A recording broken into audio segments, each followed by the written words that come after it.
साथियों नमस्कार। करनाल में पहुंचे हैं पार्टी प्रवक्ता, भारतीय जनता पार्टी के प्रवक्ता, और इस समय आप देख सकते हैं कि प्रभारी भी हैं और पूर्णचंद पांथरी जी के घर आवास पर पहुंचे हैं चाय के लिए।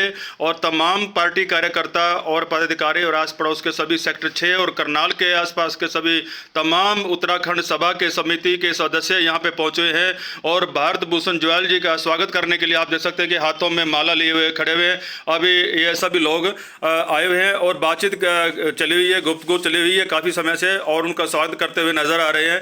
ये तस्वीरें में आप देख रहे हैं करनाल की भारतीय जनता पार्टी के भारत भूषण जुएल जी यहाँ पे पहुँचे हैं, जो कि पार्टी के प्रभारी भी हैं और जिला करनाल पानीपत के, और स्वागत करते हुए दिखाई दे रहे हैं। पार्टी कार्यकर्तागण, उत्तराखंड सभा के तमाम पदाधिकारीगण यहाँ पे पहुँचे हैं। पूर्णचंद पांथरी के आवास पर चाय के न्योते पर यहाँ पे पहुँचे हैं। जानकारी लेना चाहेंगे, हम बातचीत भी कराएंगे आपसे, रूबरू भी कराएंगे कि आज करनाल वासियों का सौभाग्य है कि उनको एक अच्छे सुशील प्रभारी मिले हैं। सर, आपका सत्समाचार में स्वागत है। क्या कुछ कहना चाहेंगे सर, आज आप यहाँ पे पहुँचे हैं चाय के न्योते पर? सर्वप्रथम तो मैं पार्टी के जो युवा हमारे कर्मठ प्रदेश अध्यक्ष हैं माननीय नायब सिंह सैनी जी का और माननीय मुख्यमंत्री जी का आभार व्यक्त करना चाहूँगा कि मुझे जैसे एक छोटे कार्यकर्ता को उन्होंने एक करनाल जैसे जिले के, जहाँ पे खुद मुख्यमंत्री जी यहाँ से विधायक हैं और प्रदेश के मुख्यमंत्री हैं, उसका प्रभारी नियुक्त किया है आगामी 3 साल के कार्यकाल के लिए। तो मैं अपनी ओर से, उत्तराखंड समाज, हरियाणा प्रदेश की ओर से उनका, माननीय प्रदेश अध्यक्ष जी का, माननीय मुख्यमंत्री जी का हार्दिक आभार व्यक्त करता हूं कि उन्होंने जो विश्वास मुझ में व्यक्त किया है कि मैं इस काम पर खरा उतर सकता हूं, मैं इसके लिए उनका आभार व्यक्त करता हूं। और अपने उत्तराखंड समाज के, करनाल के जितने भी यहाँ पे सदस्य सभाओं के हैं, उत्तराखंड प्रकोष्ठ भारतीय जनता पार्टी के जो संयोजक हैं, सह संयोजक हैं करनाल जिला के, वो भी यहाँ पर उपस्थित है। मैं सारे समाज का, प्रकोष्ठ का हार्दिक आभार व्यक्त करता हूँ कि उन्होंने मुझे यहाँ पर आमंत्रित किया, मुझे आशीर्वाद दिया, मुझे आश्वासन दिया, और ये आश्वासन दिया है कि मैं इस कार्यकाल में यहाँ पे सफलता को छूने में प्रयास करूँगा। भारतीय जनता पार्टी यहाँ पर नया आयाम स्थापित करेगी। 5 विधानसभाएं हैं यहाँ पर इस जिले में, 5 विधानसभाओं को जीतने का हम लक्ष्य रखेंगे। और करनाल लोकसभा सीट पर, क्योंकि जिले में मैं हूँ प्रभारी के तौर पर, तो करनाल लोकसभा सीट तो वैसे भी अपने आप में एक उदाहरण है। 2019 के चुनाव में देश में सबसे अधिक मार्जिन से जीतने वाली दूसरे नंबर की सीट, 6,56,000 वोट लगभग से हमने ये सीट आदरणीय भाटिया जी ने जीती, संजय जी ने। तो उस रिकॉर्ड को आगे बढ़ाने का प्रयास रहेगा कि ये सीट इस बार राष्ट्र में एक नया कीर्तिमान स्थापित करेगी। पहले नंबर की सीट जो है जीत के मार्जिन के हिसाब से बनाए, ऐसा भी सब हम प्रयास करेंगे।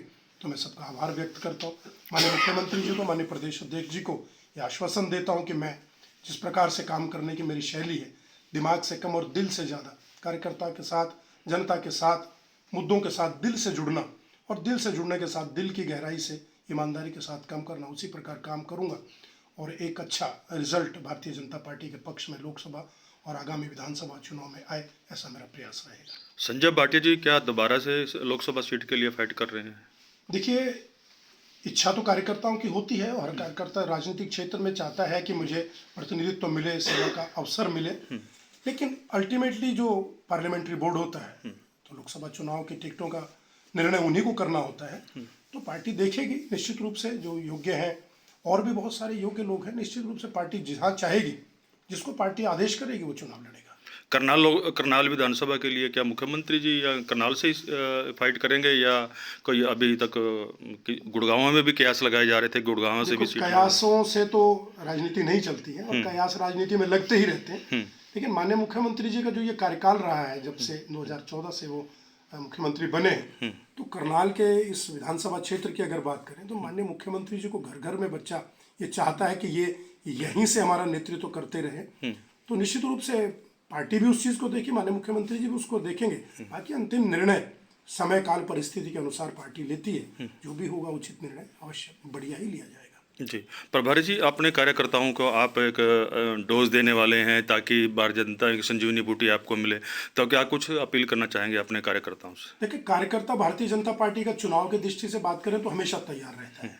हमारे पास तो कैडर है, करोड़ों की संख्या में भारतीय जनता पार्टी के कार्यकर्ता हैं देश भर में, और लाखों की संख्या में भारतीय जनता पार्टी के कार्यकर्ता हरियाणा प्रदेश में हैं, जो कि प्रशिक्षण के माध्यम से, काम के माध्यम से हमेशा एक सेना के रूप में तैयार रहते हैं। उनको तो आदेश होता है कि चलिए मैदान में उतरिए, और मैदान में उतरने के लिए यूँ समझिए सेनाएं सज चुकी हैं। तो कार्यकर्ता को कोई डोज देने की नहीं है, सिर्फ उनको तो अब ये बताने की जरूरत है भी किस किस तरीके से कैसे काम करना है, और वो प्रशिक्षित कार्यकर्ता हैं। किसी प्रकार की कोई चिंता नहीं है। निश्चित रूप से 10 की 10 सीटें लोकसभा की भारतीय जनता पार्टी दोबारा से जीतेगी, और बड़े मार्जिन से जीतेगी, ताकि ये प्रूव हो कि पिछली बार की बजाय इस बार भारतीय जनता पार्टी का जनता के बीच में विश्वास बढ़ा है और पहले से अधिक मार्जिन के साथ हम जीते हैं।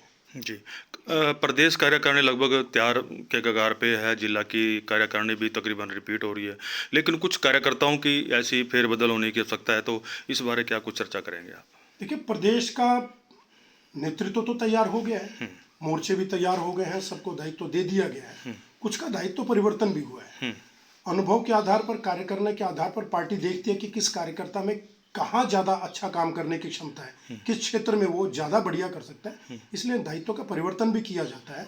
कई बार दायित्व का परिवर्तन बड़े रूप में होता है, कई बार परिवर्तन के रूप में होता है कि इस जगह की बजाय इसको दूसरे क्षेत्र में काम करें। लेकिन पार्टी का तो लक्ष्य ये है कि हर काम के लिए कार्यकर्ता है और हर कार्यकर्ता को काम मिले, इसी आधार पर पार्टी काम करती है। और नेतृत्व में अगर कहीं परिवर्तन करना पड़ता है तो इसीलिए कि हर काम के लिए उपयुक्त कार्यकर्ता हो, और हर कार्यकर्ता के लिए उपयुक्त काम को इसी आधार पर संगठन की रचना बनती है। कुछ पार्टी कार्यकर्ताओं की छवि धूमिल भी हुई है, किसी ने फायदा भी उठाया है उसका, मार्केट में, गलियारों में चर्चाएं भी हैं। क्या पार्टी कार्यकर्ता, क्या पार्टी उसके ऊपर कोई स्टैंड लेगी? देखिए, गलियारों की चर्चा की पार्टी कोई उस पर चर्चा करके उसके आधार पर निर्णय नहीं लेती है। पार्टी के पास एक सुदृढ़ कैडर है, पार्टी के पास पर्यवेक्षक हैं, पार्टी के पास शीर्ष नेतृत्व है, जो कार्यकर्ताओं को लगातार उनके काम को देखती रहती है, उसको अप्रिशिएट करती है। तो कहीं से कोई गलतफहमी कहीं आती भी है तो पार्टी एक बार सुनती है, देखती है। लेकिन पार्टी के कार्यकर्ता, भारतीय जनता पार्टी के कार्यकर्ता के, मैं समझता हूँ कहीं भी किसी प्रकार का लांछन किसी पार्टी के नेता के ऊपर, विधायक के ऊपर, मंत्री के ऊपर, और जो दायित्ववान कार्यकर्ता है, किसी के ऊपर हमें कोई लांछन अब तक देखने को, सुनने को नहीं मिला। लोग, विपक्ष कुछ बोलता है तो बोलता रहे। मैं आज की आपको घटना बताऊं तो कांग्रेस के राष्ट्रीय अध्यक्ष खड़गे जी का बयान आपने भी देखा होगा, आप तो मीडिया से हैं, तो उनका कहना क्या है, हताशा की स्थिति में क्या बोल रहे हैं कि मोदी से टक्कर लेने के लिए, मोदी को हराने के लिए अपने कांग्रेस के कार्यकर्ताओं को हर बूथ पर कुत्ते की तरह भौंकना होगा। अमर्यादित बयान था। तो मर्यादा तो वो अपनी बता रहे हैं, हम अपने कार्यकर्ता को क्या बनाने का लक्ष्य देते हैं, किस प्रकार का व्यवहार कराने का देते हैं, ये भारतीय जनता पार्टी की संस्कृति है। और कांग्रेस अपनी संस्कृति किस प्रकार से दिखा रही है कि कुत्ते की तरह भौंकना होगा, तो मैं तो उसमें यही कहूँगा कि हाथी चलता रहता है, कुत्ते भौंकते रहते हैं जी। हाथी कभी उससे विचलित नहीं होता। हाँ, गधे जरूर दौड़ते हैं कुत्तों के भौंकने से, फिर आगे आगे गधा दौड़ता है, पीछे पीछे कुत्ते दौड़ते हैं। क्या हरियाणा में आप कांग्रेस पार्टी को या किसी अन्य दलों को ये विपक्ष के तौर पे नहीं देखते हैं कि बीजेपी खुलेआम तौर पे दोबारा फिर सरकार बनाने जा रही है? देखिए, ये भारतीय जनता पार्टी का देखने का एंगल नहीं है, जनता का देखने का एंगल है। जनता ने एक सिरे से नकार दिया है कांग्रेस को, और कांग्रेस ने स्वयं को भी नकार दिया है। जिस प्रकार उनके बीच में ये सिर्फ फुटबॉल वर्षों से चल रही है, आज भी चल रही है। आज भी किरण चौधरी जी, सुरजेवाला जी अलग यात्राएं कर रहे हैं, भूपेंद्र सिंह हुड्डा जिनको कमान एक प्रकार से सौंपी गई है वो अलग चल रहे हैं, और भूपेंद्र सिंह हुड्डा जी के ही कहने पर प्रदेश के अध्यक्ष बने थे कांग्रेस के, उनका अलग रवैया है।